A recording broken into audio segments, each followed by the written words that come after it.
Saya katakan mereka ini kadang saya katakan beliau-beliau ini senior-senior saya.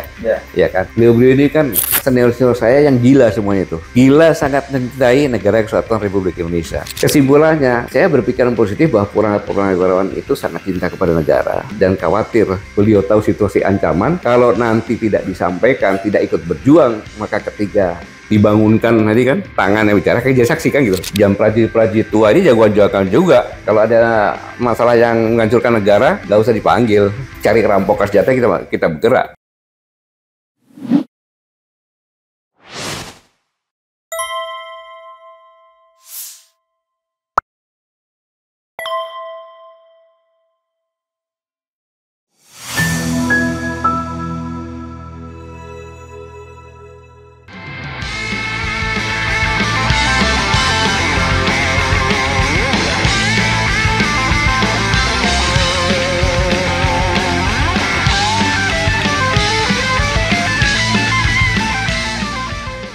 Bung Yasir, Bang Refy, selama 2 bulan ini kan saya merenung. Merenung, ternyata semakin saya merenung, semakin saya mendalami kondisi dunia dan kondisi negara kita semakin menakutkan.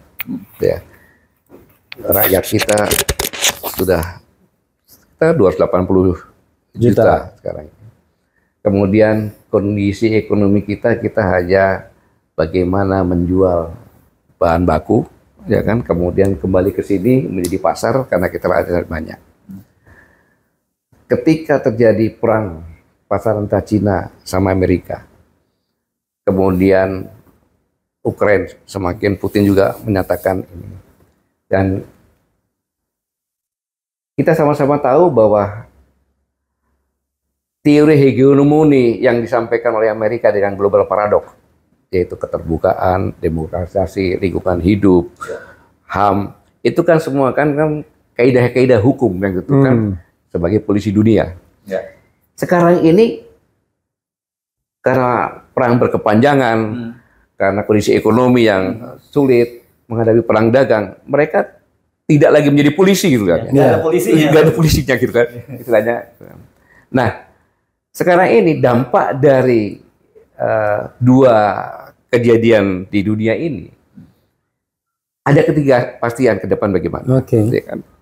Kita sudah kena lompatan teknologi yang dulu waktu saya masih menjadi kasat sampaikan dampak dari peak oil theory akan menjadi orang lebih hemat lagi, tidak menggunakan orang. Kemudian kalau dulu saya bilang pakai laptop bisa lihat ke pasar gitu kan, sekarang tiba-tiba ada Grab dan sebagainya. Sehingga itu perangkap teknologi IT ini membuat lebih efisien, maka sumber daya manusia lebih kecil. Ini berkaitan dengan ini. Kemudian kita akan masuk lagi ke mungkin 2025, 30-an itu kuantum, di mana hitung-hitungan apa itu lebih cepat, ya kan, security segala macamnya. Nah, ditambah yang tadi ya, akhirnya kita hidup di hutan belantara rimba yang terjadi hukum rimba, gitu. Siapa yang kuat, dia makan yang lemah. Siapa yang ekonomi kuat, adalah dia bisa memproduksi dengan low cost, kemudian dia bisa menggunakan high teknologi, kemudian dia bisa menghasilkan high performance atau barang yang bagus, ya. Kemudian dia bisa menjual dengan low price. Itulah yang jadi pemenang, gitu. Nah, kita sekarang ini yang saya sampaikan tadi, kita sudah high cost, ya kan, produksi. Kemudian tidak dibarengi dengan teknologi yang canggih, sehingga barang yang dihasilkan pun kualitasnya tidak tinggi, tetapi price-nya mahal. Siapa yang mau beli? Dan ini semuanya kemakan dari jadikan pasar oleh Cina. Nggak salah dia cari pasar sini. Kalau kita punya bargaining position-nya bagus, kita ngomong dong, oh, lu kesini dong barang-barang lu, ya kan, gue pakai merek pabrik gua, dan gua jual ke sana, bagi-bagi keuntungan, kan bisa seperti itu. Tapi enggak kan gitu, jadi pasar. Nah ini dalam kondisi yang seperti ini, ya kan, bagi orang-orang tadi yang memelihara preman, Saya minta sadarlah. Kita sama-sama berjuang bersama-sama. Karena bangsa yang hebat adalah bangsa yang tangguh, bangsa yang cerdas, bangsa yang sigap menghadapi situasi, dan bangsa yang bersatu. Itu modalnya. Nah sekarang kita sama-sama bersatu untuk negara kita ini. Kan? Apalagi preman itu harus dihilangkan, makanya korupsi dihilangkan. Semua kita rakyatnya bersatu, lawan itu premanisme, lawan itu mafia, lawan itu korupsi, mafia hukum segala macam, teriak semuanya sama-sama. Itu cocok. Salaman dulu kita. Oh, salaman ya. Oke, terima kasih. Belum. Ini ada soal kan dari kenapa kemudian ribut-ribut Hercules tadi itu ya. Itu karena sebenarnya dia kelihatannya pasang badan, kan ada 8 poin tadi yang Pak Gatot sebut ya, para purnawirawan itu. Yang paling diributkan sekarang itu kan memang poin ke-8 soal tuntutan agar Gibran itu ganti lah, dicopot. Dimakzulkan. Bahasa hukumnya gitu ya, dimakzulkan ya. Tapi bahasa di situnya dicopot. Dicopot dan sebagainya. Pak Gatot sendiri memandangnya seperti apa? Apakah memang harus seperti itu? Ya kan gini, Bang Her, saya katakan mereka ini kadang beliau-beliau ini senior-senior saya. Ya kan. Beliau-beliau ini kan senior-senior saya yang gila semuanya itu. Ya. Gila sangat mencintai negara kesatuan Republik Indonesia. Itu poin yang pertama. Yang kedua, sama dengan saya, beliau-beliau ini sadar bahwa umurnya nggak panjang lagi. Ingin husnul khotimah. Nah, Pak Gatot kan baru 52 kan sekarang. Ya, kenapa? Karena beliau-beliau dengan saya pernah bersumpah. Yang tidak bisa dihapuskan kapanpun juga, secara pribadi sumpahnya, karena demi Allah saya bersumpah akan selalu setia kepada negara kesatuan Republik Indonesia yang berdasarkan Pancasila dan Undang-Undang Dasar 1945. Kekhawatiran terhadap negara ini dalam kondisi yang sekarang ini yang berkaitan dengan Gibran, itulah yang menyebabkan beliau itu bersuara. Kayak itu, ketakutan karena kecintaan pada negara untuk menyelamatkan negara, ya kan? Membantah silakan. Tapi jangan menghina perorangan dong. Apalagi ngomong purnawirawan, saya kan purnawirawan, presiden saya juga purnawirawan dong. Lalu kan gitu. Saya pun kalau dikatakan Pak Gatot itu kan non konstitusional, iya kan ada masalah. Kan di argumen itu argumen yang dikatakan Bang Refli gunakan otak lagi gitu. Bukan lagi gunakan otot gitu. Jadi kesimpulannya, saya berpikiran positif bahwa purnawirawan itu sangat cinta kepada negara dan khawatir beliau tahu situasi ancaman. Kalau nanti tidak disampaikan, tidak ikut berjuang, maka ketika dibangunkan tadi kan, dibangunkan, terus ketika apa? Tangan bicara, mulut terkunci, mulut terkunci, tangan dan kaki bicara.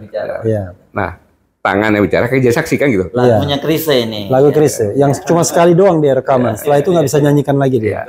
Kan itu kan. Itu yang ditakutkan gitu loh. Jadi sangat wajar menyampaikan hal semacam itu. Kan warning. Itu kan warning kan gitu. Warning yang disampaikan kepada penentu kebijakan. Bukan mereka mengeksekusi. Apalagi menekan, mengancam. Tidak ada kan, itu disampaikan kepada presiden. Karena sebenarnya mereka mau minta waktu bertemu dengan presiden sebetulnya kan. Tapi belum ketemu. Dengan cara seperti kan sampaikan. Dan dalam negara demokratis ya usulan itu wajar saja. Yang tidak boleh itu melakukan perbuatan anarkis kan begitu. Dan yang dilakukan kan rapat, menyampaikan pendapat, ditulis, ditandatangani, disampaikan kepada presiden. Walaupun saya tidak ada di situ karena saya ada acara kawinan. Nah itu kalau gitu kita pertanyaannya, sikap pribadi Pak Gatot sendiri, saya nggak tahu sebagai personal atau sebagai presidium koalisi aksi menyelamatkan Indonesia, apakah itu salah satu menurut Pak Gatot memang langkah yang harus dilakukan untuk menyelamatkan masa depan bangsa ini? Nah, sebelumnya klarifikasi, di situ ada 103 jenderal yang tanda tangan. Pak Gatot ikut tanda tangan nggak? Saya tidak. Enggak ya, oke, sudah klarifikasinya itu aja. Lanjut, silakan. Saya katakan tadi kan itu persepsi dari para purnawirawan karena kekhawatirannya. Saya tidak ikut situ karena saya ikut tadi di perkawinan di teman saya gitu. Jadi ya saya pikir suatu hal yang wajar dalam demokrasi ini menyampaikan pendapat seperti itu. Itu pendapat loh. Kecuali dia melakukan sesuatu yang untuk menjatuhkan, itu tidak boleh. Kan gitu. Tetapi beliau menyampaikan, ya terserah tuh presidennya gimana nanti kan. Apa salah? Ya tidak. menyampaikan kepada presiden. Mau apa aja terserah aja. Mau minta duit pun boleh. Gitu. Nah ini kelihatannya kenapa yang sebelumnya kita bicarakan, kenapa kemudian Hercules marah dan ngata-ngatain Bang Yos sebagai mulutnya udah bau tangan dan sebagainya, itu kan berkaitan dengan pernyataan Bang Yos tentang kekhawatiran dari para purnawirawan. Itulah yang menyebabkan saya marah, menyerang pribadi, dikatakan purnawirawan sudah bau tanah, saya juga dong, presiden saya juga dong.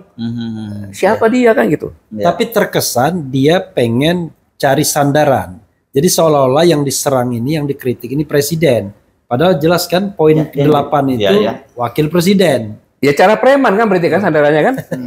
Cara preman kan gitu.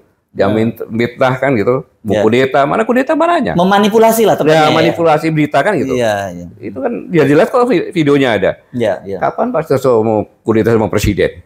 Nggak ada. Bang Yos malah merasa dia sangat dekat dengan Pak Gatot, dengan Pak Prabowo gitu. Yang 8 juga kan nggak ada yang datang presiden. Nggak ada. Hanya yang tidak dukung hanya IKN saja kan. IKN. Gitu. Itu apa salahnya gitu kan. Gitu. Ya. Masalahnya gini dong. Kalau ini dibiarkan, ya kan, kasihan prajurit. Iya kan, prajurit jangan. Berarti kalau gua jadi purnawirawan diinjak-injak sama preman. Kita purnawirawan suruh perang juga masih mau di depan. Gawat ini. Jadi kebanggaannya itu hilang ya kan? Iya. Berarti kok saya prajurit saya jagoan-jagoan, kan gitu. Jam prajurit tua ini jagoan-jagoan juga. Kalau ada masalah yang menghancurkan negara, nggak usah dipanggil. Cari rampok senjata kita bergerak gitu kan. Gitu. Jadi jangan ngomong seperti itu nggak enak gitu. Ya kalau kita bicara, meniat orang bicara, strasa yang paling rendah kan, Bang Raffi bicara ngapain gue dengar. Oke. Ya. Agak tinggi sedikit, dia masih melihat isinya. Yang paling tinggi kan value-nya yang dilihat. Value, oke. Value yang dilihat. Jadi sebagai warga ini sudah terbelah. Nah, dan ini bukannya sekedar itu saja. Contoh lainnya, 4 hari kemudian, tanggal 20, Bang Yos, mantan Kabin, mengingatkan. Soal warga negara TKI. Soal TKA. TKA Cina. Iya, soal TKA. Iya. Kan? Mengingatkan bahaya kan. Tapi ada yang menanggapi, bahkan anggota DPR. Bahwa itu SARA. Dari mana SARAnya? Orang ngomong tentang warga negara asing ya? Iya. Kalau itu, maaf ya, bukan apa contoh. Cina Jatim, Cina Jakarta, itu SARA. Iya. Tapi TKA SARA. Yang SARA justru melibatkan SARA juga yang bicara itu. Tetapi yang dipaspadai, nasionalisme kita udah luntur. Gitu. Ini berbahaya sekali. Karena salah satu menyebabkan bangsa mati ini, kalau terjadi pertentangan di internal anak bangsa sendiri. Gitu loh. Dan ini sudah pada puncaknya. Gitu. Dan situasi ini, Bu Raffi, yang saya katakan tadi pembukaan ini semuanya sudah diabaikan semuanya. Melindungi bangsa udah nggak ada lah, ya kan? Kemudian apalagi tumpah darah. Bayangin 1% warga negara Indonesia, ya kan? Itu menguasai kurang lebih 43% sekian. Ada yang mengatakan bahwa lebih, belum lagi bangsa asing dan sebagainya. Jadi kadang-kadang saya sedih kalau ikut acara untuk menyanyikan lagu Indonesia Raya. Tanah airku yang mana sebenarnya itu kan? Iya. Jadi, nah ini semuanya karena apa? Karena terjadi kudeta konstitusi. Kudeta konstitusi. Ya. Jadi konstitusi yang di atasnya itu nggak dihargai lagi. Sudah dikudeta, sudah bukan lagi tidak dihargai, tapi sudah dikudeta. Gitu. Sudah ditundukkan. Dan itu terang-terangan terjadi. Gitu loh. Contoh gampangnya saja lah, Undang-Undang Cipta Kerja. Omnibus Law ya. Omnibus Law. Nah, pembuatannya, sistem pembuatannya bagaimana, dari demo banyak orang segala macam kan. Tapi pemerintah, ini eksekutif soal legislatif, nggak peduli. Gitu. Tetapi akhirnya Mahkamah Konstitusi menyatakan bahwa itu bertentangan dengan undang-undang yang lebih atas. Undang-undang dasar. Dasar 45. Tetapi yudikatif Mahkamah Konstitusi pun mengkodeta keputusannya sendiri dengan masih mengatakan berlaku 2 tahun. Oke. Gitu. Ini berbahaya. Ini berbahaya. Berbahaya apa? Kalau institusi-institusi di bawahnya itu melakukan hal yang sama. Selalu memberikan ruang ya. Selalu memberikan ruang dan semau-maunya dan ternyata terbukti juga. PLT ini tadi. Iya. Ya kan? Menteri Dalam Negeri ya kan? Menunjuk TNI Polri aktif sebagai penjabat kepala daerah. Sebagai penjabat kepala daerah. Bayangkan itu. Nggak usah selesai deh Undang-Undang Nomor 34 tahun 2004 dan Nomor 2 tahun 2002 tentang TNI, tentang Polri ya. Ya, Polri dan TNI. Untuk masuk ASN, yang pertama kali mengundurkan diri.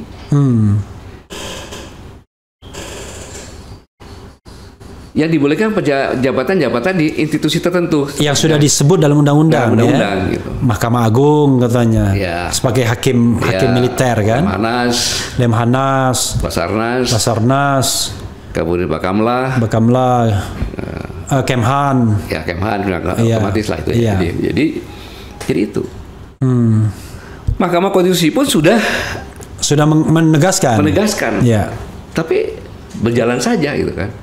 Nah, ini kalau diikuti oleh institusi yang lainnya lagi, yang lebih berbahaya lagi, kan? Ini bisa ngambil orang semau-maunya nanti. Hukum pidana yang nggak ada, cuekin aja dulu sekalian. Iya. Kan? Contohnya, akhirnya kembali lagi seperti KUHP lagi, seperti zaman Belanda lagi. Pengakuan paling atas.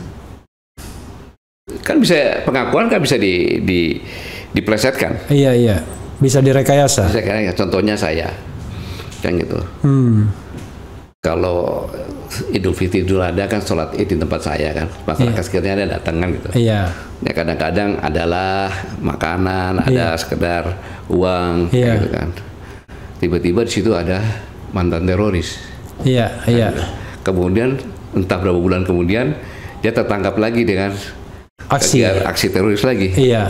Pernah dibiayai oleh saya teroris. Karena ngasih amplop waktu Idul Fitri. Bisa aja jadi seperti itu.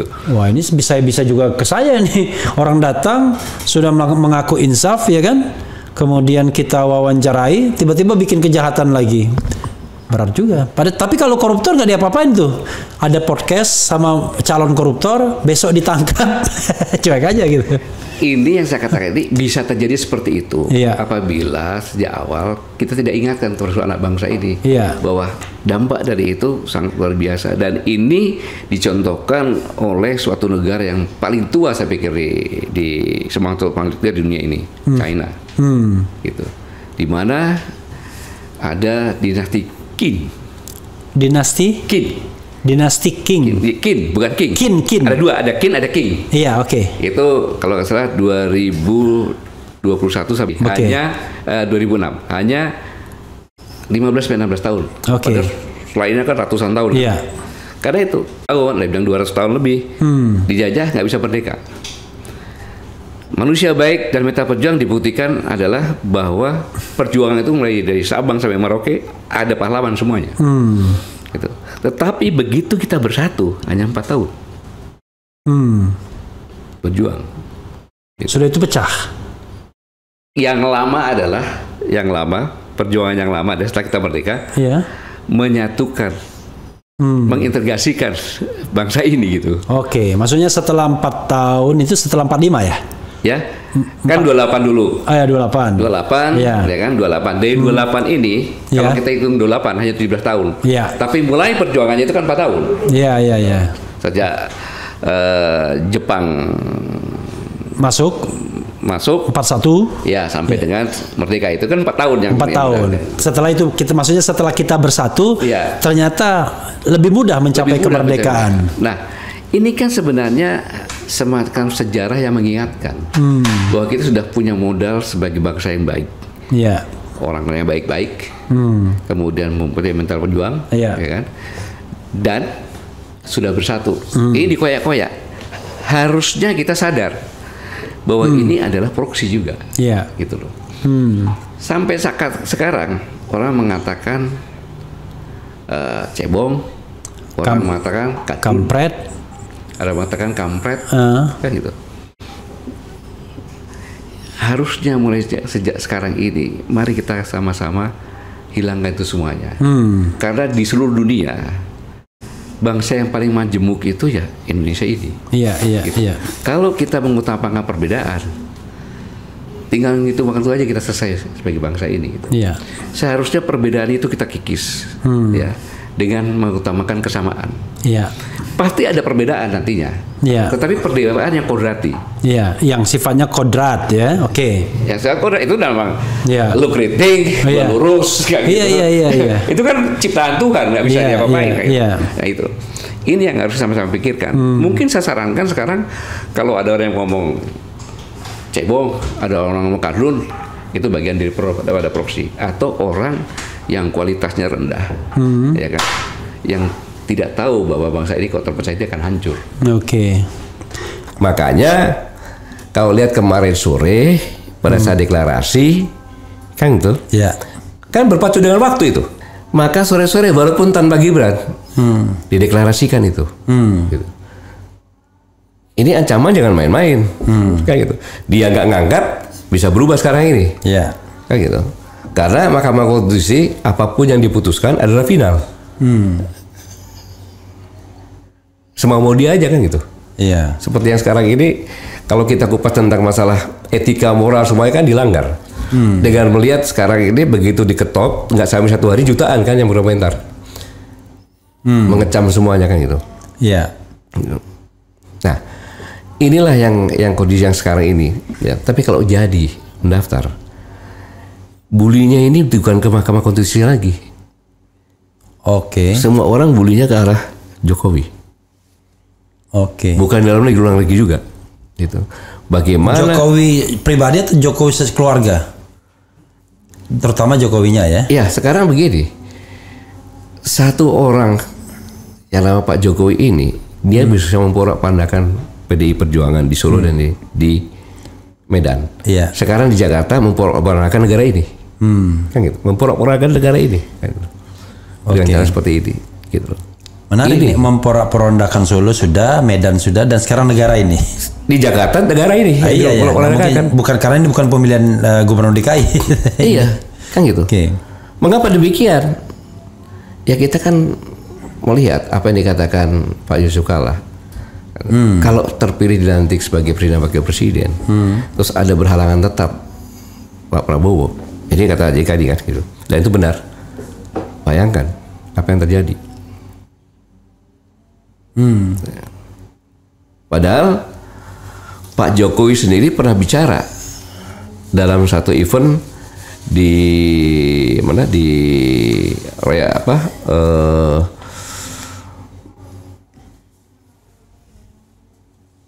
acara relawan bahwa pemilihan presiden ini sangat menentukan ke depan Indonesia. Gitu kan. Kalau salah begini bla bla bla bla. Kalau salah luar biasa dan sebagainya kan. Dan ini bukan Jokowi yang ngomong, pengamat yang ngomong kan gitu. Beliau kan ngomong seperti itu. Pengamat yang ngomong. Gitu. Dan kita bisa melompat menjadi negara maju atau terjebak dalam middle income. Jebakan country, yang seperti di Amerika Latin itu. Itu dikasih contoh sama Pak Jokowi. Dan Pak Jokowi sendiri yang ngomong bukan saya ini, pakar-pakar dari IMF, World Bank, kemudian McKinsey, Bappenas, dan pakar-pakar. Walaupun kita punya bonus obligasi, tapi pemimpin negara ini sangat perlukan. Apa yang terjadi? Apalagi kalau kita melihat, Bung Raffi, suatu hal yang mengerikan.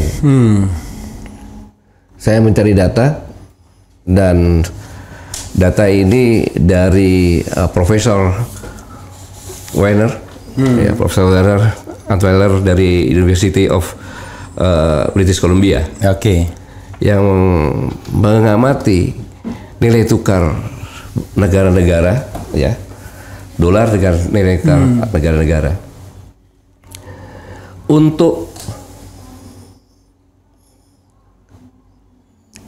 Indonesia, ya, rupiah dari tahun 71 sampai dengan 2022 itu tergerus kurang lebih 3.992,78%. Bayangin kenaikannya itu 3.982%. Kalau sampai hari ini kemarin ya kita lihat itu 4.277,28%.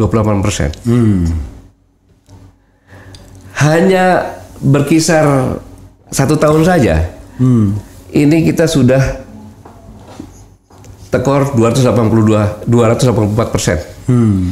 dari awal dolar tadi itu. Jadi kalau kita hutangnya 7.000, 10 tahun lagi kita tidak bisa bayar pokoknya, itu bisa berlipat berapa kali? Bisa 8 sampai 8 kali kurang lebih. Jadi hutangnya berapa? 40 sekian ribu. Disinilah perlu pemimpin yang benar-benar mengerti.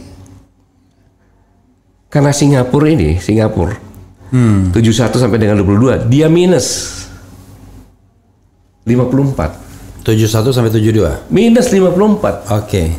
Yang bisa nyaingi Singapura di tetangga kita, dekat-dekat kita itu Jepang. Jepang 63% lebih minusnya. Iya. Gitu. Sebelum mereka recovery dan maju menjadi negara maju. Justru kalau minus ini kan berarti kan dia bukan inflasi, deflasi malah kan, surplus gitu loh. Karena mulai dari nilai dolar banding rupiahnya 10. Sorry. Nilai mata uang mereka lebih menguat dibandingkan lebih dolar. menguat. Singapura sama Jepang lebih menguat. Gitu loh. Malaysia saya tidak bisa menghitung karena sejak 90 dia baru berubah kan, berubah ringgit gitu.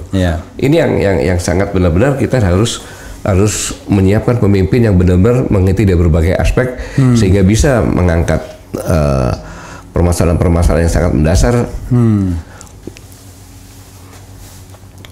Bahaya sekali gitu Pak, seperti ini. Jadi wakil presiden memang tidak punya tugas. Dia hanya mewakili kalau presiden berhalangan. Tapi kalau presiden berhalangan betul. Nah, itu dia.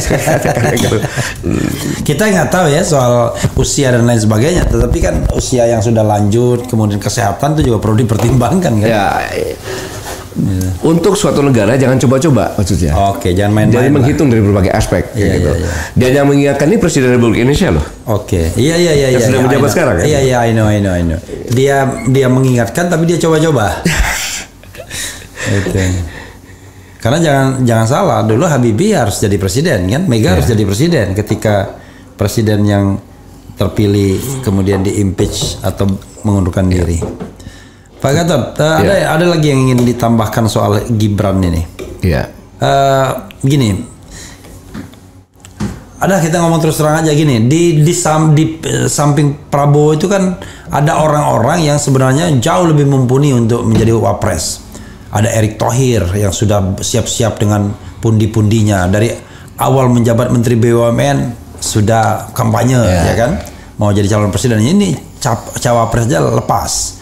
Padahal Jokowi sendiri memberikan luar biasa panggung ke dia kan. Terakhir Menko Marinvest dia yang ad interimnya ketika Luhut tidak bisa. Ada Yusril Iza Mahendra yang selevel dengan Mahfud MD, ahli hukum tata negara dan usianya juga kurang lebih sama.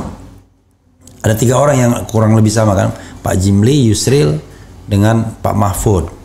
Kemudian yang ketiga ada Zulkifli Hasan yang sudah menjabat semua eksekutif, legislatif dan bahkan lincah juga, ya kan, lincah orangnya, ketua umum partai politik. Tapi ada Erlangga juga. Erick Thohir, ada Erlangga Hartarto, ketua umum partai yang pemenang nomor 2, kursi nomor 2. Tapi mereka ini lewat semua dengan anak kecil. Makanya saya bilang ngakak gitu. Oke, kalau kita melihat kan begini, Bang Raffi. Kita harus menaruh hormat. kepada PDI Perjuangan. Ya. Ya. Itulah contoh suatu partai Ya. yang dia bisa menyalonkan ketuanya sendiri. Oke. Menjadi wakil presiden dan akhirnya menjadi presiden. Ya. Kayak gitu. Setelah itu sekarang mencalonkan lagi kader yang terbaik ya. Oke. Yang menjabat gubernur. Oke. Gitu. Ya.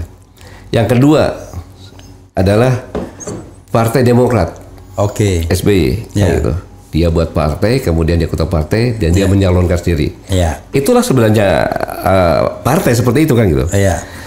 Yang kedua Prabowo Subianto, ya kan? Ya. Dengan Gerindra, Ya. kan gitu, mencalonkan, Ya. sampai dengan sekarang, Ya. kali. Kemudian PKB, Ya. Caimin, Ya. ya. Sekarang mencalonkan sebagai Wapres. Ya. Partai memang begitu kan gitu. Ya. Yang jadi pertanyaan, Bung Raffi, Golkar, Oke. pemenang kedua. Ini kan sebenarnya dengan mengangkat Gibran sebagai Golkar kemudian dicalonkan untuk menjadi Wapres, itu kan pelecehan Ya. terhadap kader-kader Golkar yang luar biasa. Ya. Termasuk Erlangga sendiri. Ya, dan Golkar ini luar biasa loh. Ketika reformasi dia digebukin, bahkan mau dibubarkan kan. Ya. Tapi selang pendekik pemilu nomor 1 loh. Nomor 1.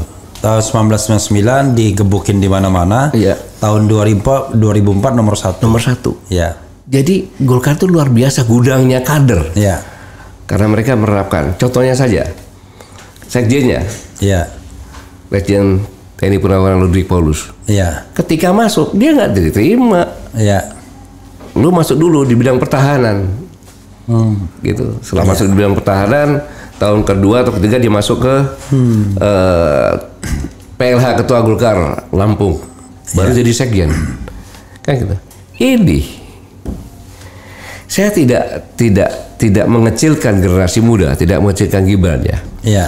Walaupun dalam kondisi yang sekarang ini dalam meningkatkan destinasi pariwisata, Ya. saya katakan cukup berhasil. Walaupun itu juga mungkin tidak menampik ada bawaan dari wali kota yang ramah kan Pak Rudi kan gitu kan. Satu. Yang kedua, ya enak jadi wali kota yang homogen, lalu dibantu pula oleh pusat. Ya.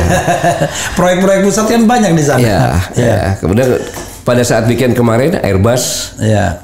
Garuda menerbangkan Airbus untuk kunjungan untuk Jakarta Solo itu. Itu kebetulan saya di sana, saya ambil ada keberhasilan itu. Tapi kan dalam sektor seperti itu kan itu.